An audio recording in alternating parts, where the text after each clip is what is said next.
Goeiedag almal. Dit is my voorreg om vandag met julle te gesels oor die uitdagings wat roeping inhou. Ek wil graag hierdie gesprek van ons begin deur vir ons saam te lees uit Jeremia 1 vers 4 tot 9. Die woord van die Here het tot my gekom. Voordat ek jou in die moederskoot gevorm het, het ek jou geken. Voordat jy gebore is, het ek jou aan my gewy en jou as 'n profeet vir die nasies aangestel. Ag Here my God, het ek geantwoord, ek kan nie goed praat nie en ek is te jonk. Toe sê die Here vir my, jy moenie sê ek is te jonk, jy moet gaan na wie toe ek jou ook al stuur. En alles wat ek jou beveel om te sê, moet jy sê. Moenie vir hulle bang wees nie, want ek is by jou. Ek sal jou red. Dit is wat die Here gesê het. En hy het sy hand uitgesteek en my mond aangeraak en vir my gesê, ek het nou my woorde in jou mond gelê. Nie almal van ons se roepingsverhaal klink soos hierdie verhaal van Jeremia nie. Myne klink nie so nie. Dit was vandat ek kan onthou, by my net daar die diep wete dat ek 'n predikant wil word. Nog voordat ek die woord roeping geken het, was dit daar.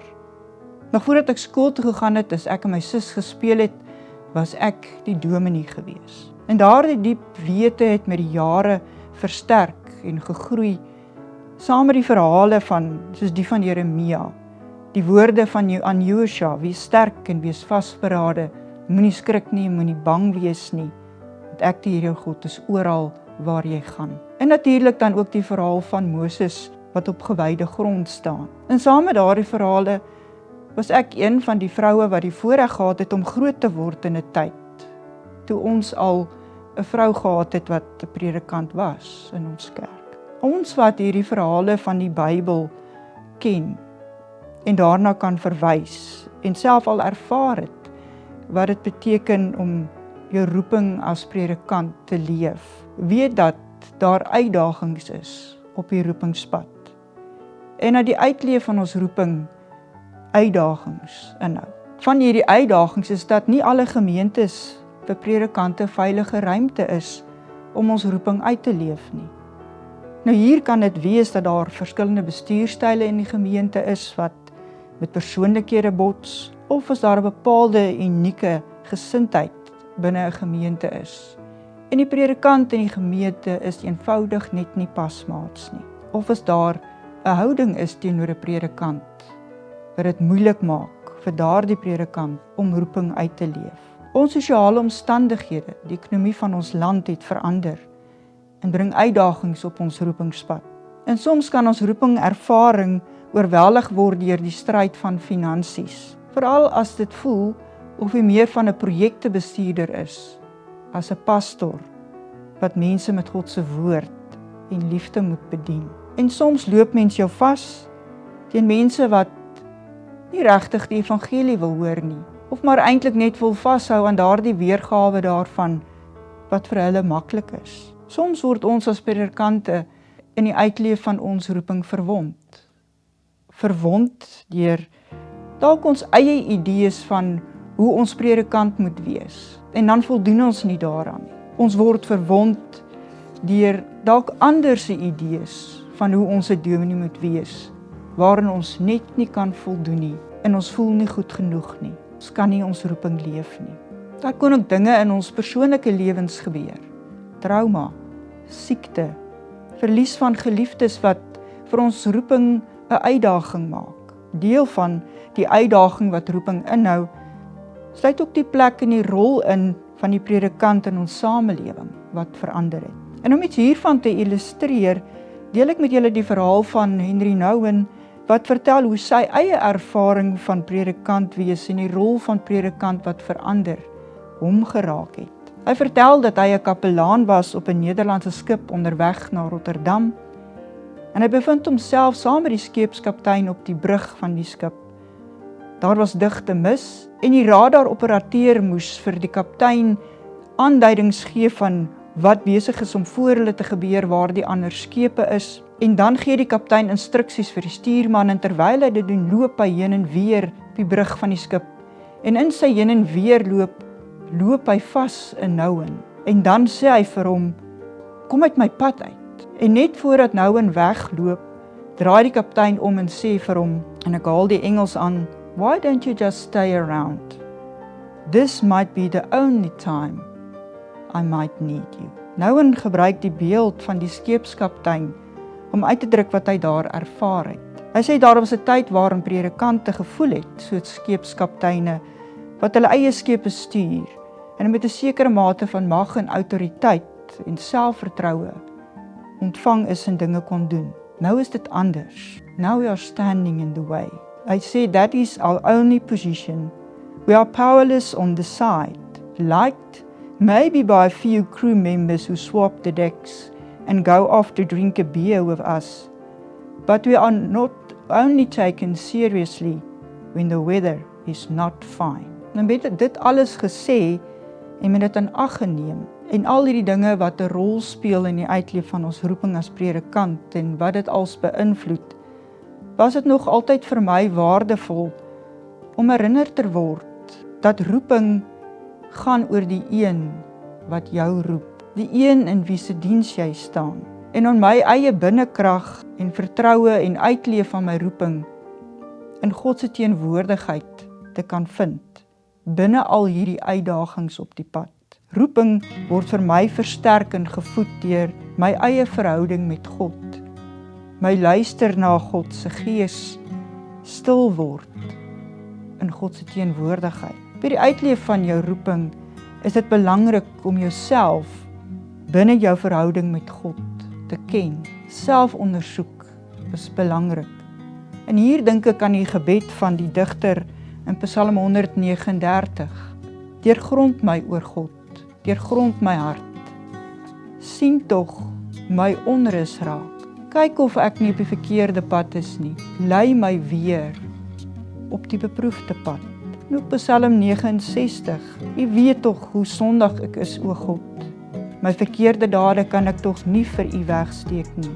Here Almagtige God, moenie dat die wat op u vertrou deur my te doen teleurgestel word nie. God van Israel, moenie dat die wat by u hulp soek deur my te doen beskaam word nie. As geroepenes beleef en ervaar ons elke dag verskillende dinge. En ons elkeen het ook ons eie lewensgeskiedenis wat ons gevorm het en dikwels steeds bepaal hoe ons dink, hoe ons optree, wat ons sê en wat ons doen. En daar is verskillende tegnieke en maniere om dit wat ons beleef en ervaar het te hanteer en 'n weg daarmee te vind. En een van hierdie tegnieke wat ek raak gelees het, is die fokustegniek wat deur die sielkundige Eugene Gatling ontwikkel is. In hierdie tegniek sê hy, is dit goed om te gaan stil sit op een plek, te ontspan, asem te haal en dan te fokus op die gevoelens wat jy in jou liggaam ervaar wanneer jy dink aan 'n spesifieke situasie of belewenis wat jy gehad het. Jy so sit, word jy bewus van hoe jy voel wanneer jy uit daardie ervaring dink, hoe jou liggaam daarop reageer. Dan is die volgende stap om 'n woord te vind, hulle noem dit 'n woordhandvatsel, om daardie gevoel mee te beskryf. En dan vas te hou aan daardie woord en seker te maak dat dit wel die emosie is wat ervaar word. En dan die vrae te vra oor hoekom voel ek so? Waar kom dit vandaan? Vir jouself vrae te vra oor daardie situasie en jou belewenis daarvan. En in die antwoorde wat kom, dalk bevryding te ervaar, nuwe insigte oor hoekom jy sekere dinge op 'n bepaalde manier hanteer, beleef, ervaar. Om jouself met jou vreugdes en selfs vrese te verstaan, versterk jou op jou roepingspad. Vir die uitleef en soms vir die herontdek van ons roeping, is dit nodig dat ons die middelpunt van lewe, God, weer in ons hart ontdek. Vir Henry Nouwen gaan dit oor meditasie en kontemplasie. En daardie nadenke rus ons siel. Kom ons tuis in ons eie vel en ons eie mens wees in God se teenwoordigheid. 'n Verhaal in die Bybel wat vir my nog altyd illustrerend is van die uitdagings van roeping, maar ook bemoedigend is, weer hoop en krag gee binne daardie pad vorentoe, is die van Elia in 1 Konings 19 en ek gaan dit nou vir ons lees. Agab het vir Isebel vertel wat Elia alles gedoen het. Ook dat hy al die profete om die lewe gebring het.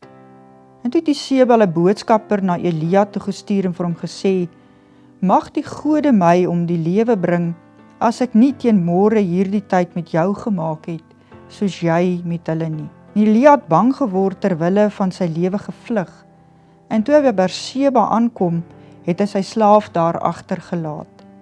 Hy het self het egter 'n dagreis ver in die woestyn ingegaan. Daar het hy onder die besembos gaan sit en gewens hy gaan dood. En hy het gesê, nou is dit genoeg, Here. Neem my lewe, want ek is niks beter as my voorvaders nie. Toe het hy gaan lê en hy daar onder die besembos aan die slaap geraak. En toe hy hom weer kon kry, skud 'n engel aan hom en sê, word wakker, eet. En toe hy opkyk, sien hy by sy kop roosterkoek wat op warm klippe gebak is en 'n kruik water. En hy het geëet en gedrink en hy het weer gaan lê. En die engel het 'n tweede keer aan hom geskud en gesê, word wakker en eet, anders sal die pad vir jou te lank word. Toe staan hy op en hy eet, en deur die krag van die kos kon hy vir 40 dae en 40 nagte lank loop tot by Horeb, die berg van God. Hy het in 'n grot ingegaan en die dag daar deurgebring. En toe die woord van die Here tot hom gekom en vir hom gesê, wat maak jy hier, Elia? En hy antwoord toe, ek het my met my hart en siel gewy aan U saak, Here Almagtige God. Die Israeliete het die verbond met U verbreek. Hulle het die altare afgebreek en die profete doodgemaak. En net ek alleen het oorgebly, en hulle soek my om my ook om die lewe te bring. Maar die Here sê vir hom, kom uit en gaan staan op die berg voor my die Here. Ek wil verbygaan. En skielik was daar 'n baie sterk wind wat die bergstukkend geruk en die rotse gebreek het. Maar in die wind was die Here nie. Na die wind was daar 'n aardbewing, maar in die aardbewing was die Here nie. Na die aardbewing was daar 'n vuur, maar in die vuur was die Here nie. Na die vuur was daar 'n fluistering in die windstilte. En toe Elia dit hoor, het hy met sy mantel sy gesig toegemaak en by die bek van die grot gaan staan. Toe hoor hy die stem van die Here wat vir hom sê, wat maak jy hier, Elia? En hy het geantwoord, ek het my met hart en siel gewy aan die saak, Here Almagtige God. Die Israeliete het die verbond met U verbreek. Hulle het die altare afgebreek en die profete doodgemaak. Net ek het oorgebly en hulle soek my om my ook om die lewe te bring. Maar die Here sê vir hom, draai in jou spore om na Damaskus woestyn toe en jy sal daar aankom en daar moet jy vir Hazael salf tot koning van Aram. Dit kan gebeur dat die uitdagings wat ons beleef wanneer ons roeping uitleef, wat ons roeping inhou, ons laat vergeet dat God by ons aan die werk is in ons lewe. En dan raak ons vasgevang in die dinge van die lewe. Dan sien ons nie vir God raak wat sorg, dra en beskerm. En as dinge te veel word en nie uitwerk soos ons beplan het nie, ons ontnigter voel deur die uitdagings wat ons ervaar in ons roeping, dan wil ons ook hê God moet ingryp. Ingryp met aardbewings, rukwinde, die groot dinge in die lewe. En soms verloor ons ook soos Elia geduld met God. Ons blind en doof vir God in ons lewe, sien ons nie die engel van God wat vir ons sorg raak nie. Ons krag lê in stil word en wees voor God. Dis eers dan wat ons kan hoor, wat maak jy hier? En as ons dan besef dat daardie hier nie 'n goeie plek is om te wees nie, onthou ons weer van God se liefde, van Jesus aan die kruis. Jesus wat vir ons die oorwinning behaal het, sodat ons ook in ons diepste moedeloosheid, daar op ons roepingspad waar ons dalk voel, ons kan soos Elia nie meer nie. Onthou dat God in beheer is, dat God sorg, dat God roep en dat God jou bly dra. Baie dankie.